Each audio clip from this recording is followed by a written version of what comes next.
ये प्रैक्टिकल है, ये गुरु है। गुरु की पहचान, गुरु की कसौटी। गुरु जब दीक्षा देते हैं, ज्ञान देते हैं, गुरु अंतःकरण में ईश्वर को प्रकट करते हैं।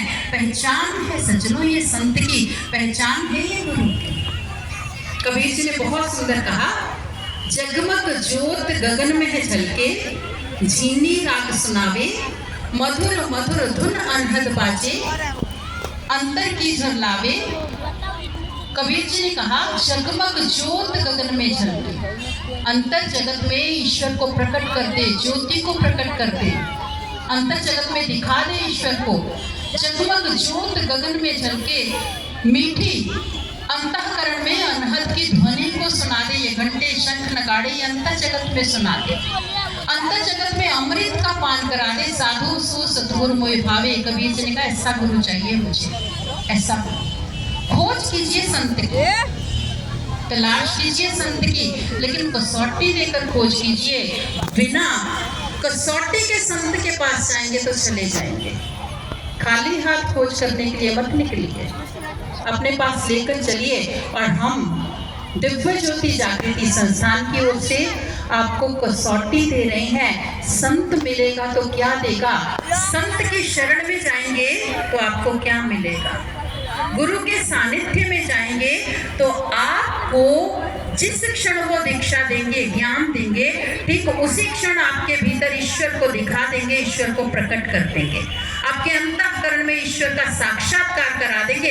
इससे कम गुरु की शरण में नहीं मिलता, इससे कम नहीं, समझौता नहीं। आप तो जिंदगी में छोटी छोटी चीजों के साथ समझौता नहीं करते, और आप अपनी श्रद्धा के साथ समझौता कर लेते हैं, आप अपनी आस्था के साथ समझौता कर लेते हैं, इससे कम नहीं। गुरु मतलब जो दिखाते हैं। एक माता जी मिली, उन्होंने कहा कि जब आप सत्संग करते हैं ना, विचार देते हैं तो बड़ा अच्छा लगता है। क्या अच्छा लगता है? जब आप कहते हैं ना भगवान का दर्शन होता है, कितनी बड़ी बात है, कितना अच्छा लगता है सुनकर। भगवान का दर्शन हो जाएगा, कितना कितना अच्छा है ये। मैंने कहा, माता जी सिर्फ सुनती हैं या भगवान को देखने की भी इच्छा है? उन्होंने कहा, इच्छा तो है भगवान को देखने की। मैंने कहा, तो आप दीक्षा लीजिए और भगवान का दर्शन कर लीजिए। उन्होंने कहा, नहीं, एक दुविधा है। दुविधा क्या? पिछले साल गांव गई थी, वहां पर भागवत हुई थी, पंडित जी ने मंत्र दिया था, अब मंत्र ले लिया था, मैंने गुरु धारण कर लिया, अब कैसे करूं, अब क्या करूं? मैंने कहा, जब मंत्र मिला था तो आपको भगवान के दर्शन हुए थे? उन्होंने कहा, नहीं हुए थे। मैंने कहा, जब आपने घर आकर मंत्र का जाप किया तो भगवान के दर्शन हुए? उन्होंने कहा, नहीं हुए। मैंने कहा, माता जी आप सच में भगवान को देखना चाहती हैं? उन्होंने कहा, बिल्कुल देखना चाहती हूँ। मैंने कहा, माता जी आप ऐसे कीजिए, आप ऐसे गुरु को धारण कर लीजिए जो दिखा दे। उन्होंने कहा कि मैंने तो पहले से गुरु धारण किया है, अब मैं ऐसे गुरु के पास चली जाऊंगी और दीक्षा लूंगी जो दिखा दे, तो मुझे पाप नहीं लगेगा।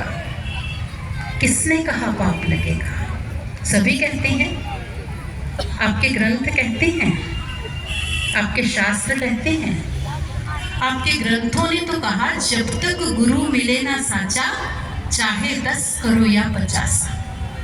आपके ग्रंथों में से उदाहरण देते हुए चलूं, अर्जुन ने, गीता को आप पढ़ेंगे, गीता के 10वें अध्याय में अर्जुन ने भगवान श्री कृष्ण से प्रार्थना की, भगवान आप अपने जिस दिव्य रूप की चर्चा कर रहे हैं मेरे सम्मुख, मैं आपके उस दिव्य रूप को देखना चाहता हूँ, आप मुझे शिष्य के रूप में ग्रहण कीजिए, मेरे गुरु हो जाइए और मुझे दीक्षा दीजिए। अर्जुन के वचन। आज से पहले क्या अर्जुन के गुरु नहीं था कोई?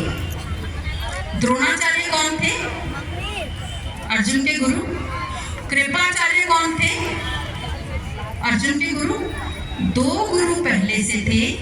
आज जब भगवान कृष्ण के सम्मुख प्रार्थना रखी, प्रभु आप भी मेरे गुरु बन जाएंगे, तो भगवान श्री कृष्ण अपने प्रिय मित्र को, अपने प्रिय संबंधी को ये पाप करने देते क्या?